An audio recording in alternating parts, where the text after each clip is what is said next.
네. 인터넷도 없었는데 그렇죠. 정말 어떻게 이렇게 미국까지 인기가 그렇게 될 수가 있나요? 그러니까 TV가 이건 사전 제가 볼 때 마케팅이 아주 완벽했다고 보는데요. 비틀즈의 그 매니저가 브라이언 앱스타인이라고 네, 앱스타인. 피프트 비를 다섯 번째 비틀이다 그렇게 얘기 들었어 매니저가요. 근데 이 사람이 어느 정도 머리를 썼냐면 미국 땅이 얼마나 넓어요. 그래가지고 비틀즈가 딱 그 미국 땅에 들어갈 때 이 정도 반응 있을 거라고 예상을 해가지고요. 거의 주요한 도시 거리에 비틀즈 아 커밍이라고 하는 포스터를 붙여요.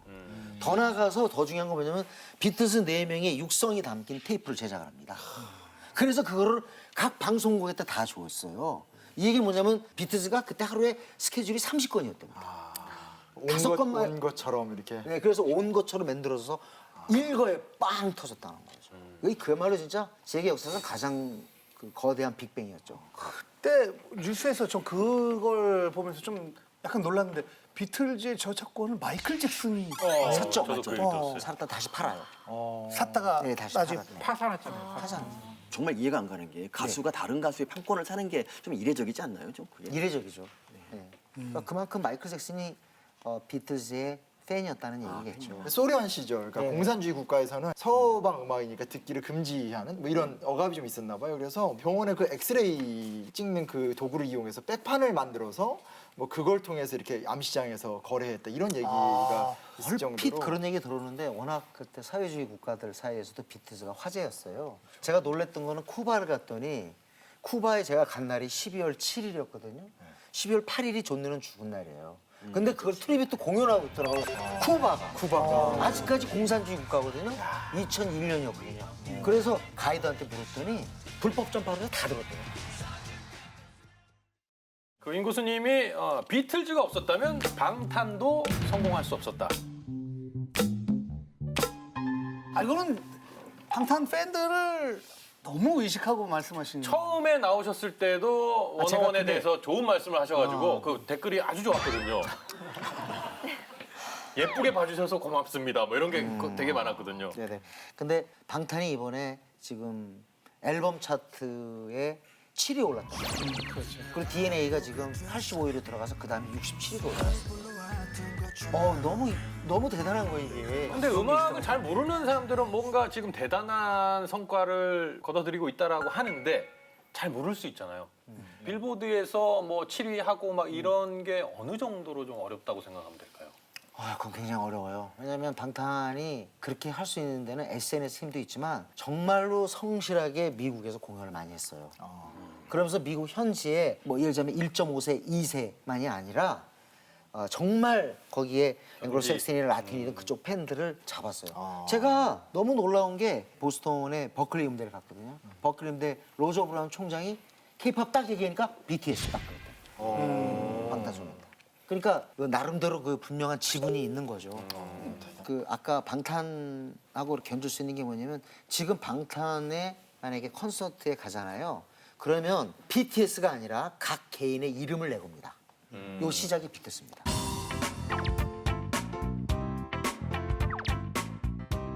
근데 그것도 대중사회도 보면은 그런 것을 이제 팬덤, 네. 오디언스에 팬덤의 변화라고 하는데 그게 1차 세계대전 이후에 처음 생기기 시작했다는 거예요. 그렇죠. 네. 그런데 그것이 그렇게 크지 않았었는데 네. 비틀즈가 그걸 폭발시켰다는 거죠. 그래서 처음에 이제 말씀하신 것처럼 미국에 처음 공항에 도착했을 때 10,000명이 나왔었다는 거예요. 상상할 수 없었던 규모의 이제 팬이 이제 운집한 거죠. 팬덤이 형성됨으로써 그 팬덤이 직접적으로 영향을 끼치기 시작했다는 거예요. 우리는 이런 노래를 원한다. 그다음에 지금 말씀하신 것처럼 각각의 이제 그 이름을 호명하기 시작한 거예요. 근데 이게 지금 정말 중요한 부분은 뭐냐면 비틀즈 공연장에서 I love the Beatles. 나는 비틀즈를 사랑해요. 그거보다 더 많았던 건 이거예요. I love John. Paul is my love. 이런 식으로 개개인의 이름을 들고 나서는 거예요. 그래서 이게 정말 중요한 건데 하늘이 정말 비틀즈를 만드는 거 아닌가 이런 얘기가 나오는 게 이런 조합이 불가능해요. 자, 이 제가 오늘 이 잡지를 갖고 왔어요. 이게 그냥 아무것도 아니었는데 비틀즈의 스타덤의 핵심을 갖다가 말해주는 거죠. 각기 어떤 특질을 구현하고 있어요. 폴 맥카트니 예쁘잖아요. 그래서 이 사람은 뭐냐면 차머. 멋있는 사람. 근데 존 레논은 늘 조롱하는 스타일이에요. 그래서 이 사람은 The Cynic이에요. 네. 그리고 항상 존 레논이 얘기하는 게 시니컬해요. 그리고 가장 나이 어린 조지 해리스는 조용하고 약간 여성 입장에서 볼 때는 보듬어주고 싶은 그런 스타일. 그리고 여기는 반지도 많고 완전 수다예요. 아 링거스타가 그래서 웃긴다 그래서 코믹이잖아요. 그러니까 넷 중에 하나만 고르면 돼요. 아 캐릭터가 다 이렇게 이게 완벽하다는 거죠. 그래서 전 세계 캐릭터 그룹의 시작, 더 비틀즈. 그래서 심지어는 그 H.O.T 만들 때 이수만 사장도 뭐 들리는 얘기예요. 완벽하지 않겠지만 H.O.T 멤버들 보면 멤버들한테 굉장히 죄송하지만 완전 미남의 클러스터는 아니에요. 다 잘생긴 친구들 아니에요. 문희 주는 역할은 뭐냐면 왠지 모르게 기쁨 줘요. 재밌게 하고. 예, 재밌게 하고. 그리고 강탄이 약간 도시남 스타일이었어. 그치. 수줍고. 토니한 겸둥이야. 그리고 이재원, 장호영 한쪽은 뭔가 생각하는 것 같고 한쪽은 생각을 덜 하는 스타일. 그러니까 5명이 완벽한 캐릭터인 거예요. 진짜 캐릭터가 다 좀 다 지금 많은 그 매니저들이 이제는 아는데 6명이 다 예쁘다고 5명이 다 잘생겼다고 성공하는 거 절대 아닙니다. 특성을 보여야 돼요. 제가 오늘 비틀즈를 제가 왜 싫어하는지를 알았습니다. 왜요? 왜냐면 이런 분위기예요. 그러니까 중고등학교 때 저희 세대 비틀즈 안 됐던 분위기잖아요. 예. 제 친구 한 명이 완전 매니아예요. 그래서 그때도 저를 잡아놓고 이렇게 제가 듣고 싶지 않은데 몇 시간을 계속 예찬하는데 딱히 할 말이 없는 거야. 재미없어. 그리고 아니 그건 절대 아니고. 그리고 또 하나 뭐였냐면 제가 옛날에 보이스투맨이라는 R&B 그룹을 되게 좋아했어요. 대단했죠. 네, 거기 그때 빌보드에서 13주 1등을 하고 그다음에 다시 2집에서 I Make Love to You로 14주 1등을 한 다음에 야 드디어 15주가 되겠구나 하는 때 자기 노래 온 밴디드 니로 이제 자기 노래를 제꼈거든요. 그래서 자기 노래를 자기가 제끼는 기적이다 하는데 그때 라디오에서 배철수 아저씨가 뭐라 그러냐면 비틀즈가 자기 노래로 3번을 1등 했다. 그 이후 처음이다. 결국은 내가 정말 좋아했던 보이스투맨이 고작 비틀즈의 이 어떤 아리밖에 안 되는. 그러니까 제가 어렸을 때 저기가 있었어요. 근데 우리 심고수께서 지금 보이스투맨을 얘기했잖아요. 보이스투맨이 굉장히 중요한 그룹인데 비틀즈하고 관련성이 있는 게 본인들도 어딘가 모르게 그 자기들의 그 위상이 비틀즈가 탔으면 좋겠다는 게 있었던 것 같아요.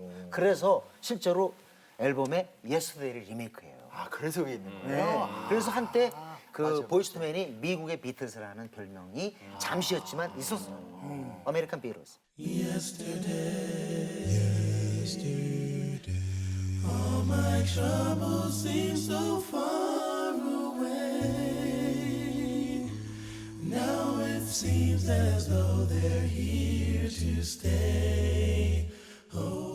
일본에서 공연도 하셨다고 들었는데 그거 보러 가셨던 분 소감 같은 걸 보면 정말 좋았다고 하는데 사실 그게 최악이었다는 그런 기사도 봤는데 그게 사실 네, 어떤 그거는 저도 건지. 봤어요. 비틀즈 그 다큐멘터리가 있거든요. 거기서 그 맥카트니랑 레논이 이제 인터뷰하는 장면이 있는데 너무 관중이 많았고 음악 소리가 들리지를 않았대요. 자기 연주 소리가.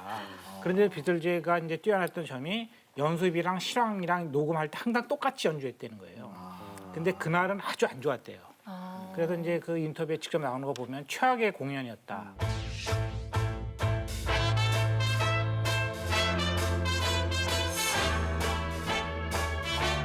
그래서 이제 어떤 일이 벌어졌냐면 이제 그 공연을 마치고 돌아온 다음에 비틀즈가 공연을 안 하게 돼요. 그래서 이제 거기 처박히게 돼서 네. 공연 다음은 아니지만 이제 거기서 공연에 대해서 이제 회의를 느끼게 네, 됐어요. 회의를 느끼게 되죠. 야, 근데 원래 우리나라 이제 그 가수들 이렇게 일본 공연 많이 하는 분들 이렇게 인터뷰를 해보면은 일본 팬들은 노래하는 동안 전혀 소리를 지르지 않고 가만히 있어서 약간 조금 더 분위기를 이렇게 했으면 좋겠는데 되게 예의 바르게 가만히 듣고 끝나면 다 이렇게 박수 치고 네. 예 그렇죠. 근데 그때만 하더라도 좀 그런 게 아니었나 보네요. 그때 그게 여러 가지 이유가 있어요. 그리고 일단 그때 당시에 영미 자본주의에 대한 그 일본 학생들의 혐오가 상당했어요. 그래서 굉장한 시위가 있었을 때입니다. 그래서 일단 비틀즈가 일본에 온다는데 막 거기서 막 시위가 막 진행이 되고 그리고 또 야쿠자의 협박이 있었다는 얘기가 있어요. 맞아요. 그래가지고 비틀즈가 뭐 이상하다 이렇게 된 거죠. 그 야쿠자가 협박했던 이유는 니네들이 그 결국 딴따라 밴드인데 어떻게 신성한 무도관을 사느냐. 맞아요. 그런 거죠. 그런 것 때문에 비틀즈가 일본에서 정말 무도칸에서 처음으로 콘서트 그쵸. 하셨던 분이라서 그것도 그 대단하신 무도관이 것 어떤 의미죠? 이게 뭐 누가 그게 있나요? 원래 올림픽 때 유도를 하기 유도관. 위해서 유도관. 만들었던 데라서 특별했죠. 그러니까 우리 심 교수도 싫어하겠지만 제가 일본 그 원로 평론가 중에 담바다 세이치라고 있어요. 담바다 세이치를 만나가지고 그냥 우스갯소리 이렇게 얘기하더라고. 일본에서 음악 평론가는 비틀즈 공연을 봤느냐 안 봤느냐로 나눈대요. 너무 싫다 진짜. 받아들이세요. 너무 부담스럽다. 볼 수가 없잖아 내 나이에. 사실 뭐 캐릭터 말고도 비틀즈가 최초로 시도한 게 굉장히 많죠. 뮤직비디오도 최초로 만들었고 그 앨범에 가사 넣는 거조차도 최초였고 운동 경기장에서 콘서트 여는 문화도 최초고. 시 스타디움. 예. 그리고 악마의 뿔 이거 이런 식이었던 포즈 뭐 이런 거. 무슨 뜻이에요? 근데 이거 하는 거 이거는 뭐 I love you라고 첫 시도라기보다 그러니까 비틀즈는 기본적으로 밴드는 많았지만 전 세계에 밴드 문화를 알려준 것은 그 비틀즈예요. 일단 비틀즈가 전 세계에 일렉트릭 기타를 잡게 했고 또 하나 장발을 만들었어요. 장발. 머리를 기르는. 그러니까 몹탑이라고 그러는데 전 세계에 진짜 장발을 완전히 뿌린 게 비틀즈예요. 놀랍게도 우리 얼마나 못 살 때예요. 자, 비틀즈 열풍이 64년이거든요. 근데 64년 그 무렵에 가을 겨울에 비공식 통계지만 서울 장안에만 200개 밴드가 생겼다는 거예요. 얼마나 하고 싶었으면 그랬겠어요. 지금 우리나라에 있었던 밴드 조용필, 뭐 위대한 탄생, 산울림, 들국화 다 그 영감을 제공한 건 비틀즈. 거죠. 그 친구 중에 또 비틀즈 카피 밴드 하나가 있거든요. 그래서 제가 이제 뭐 돈 내고 공연도 몇 번 보러 가고 그랬는데 그때 이제 제가 그 I wanna hold you, I wanna 그것도 좋아하게 되고 그거 이렇잖아 춤출 때 I wanna hold it, I wanna hold it 이렇게 하잖아.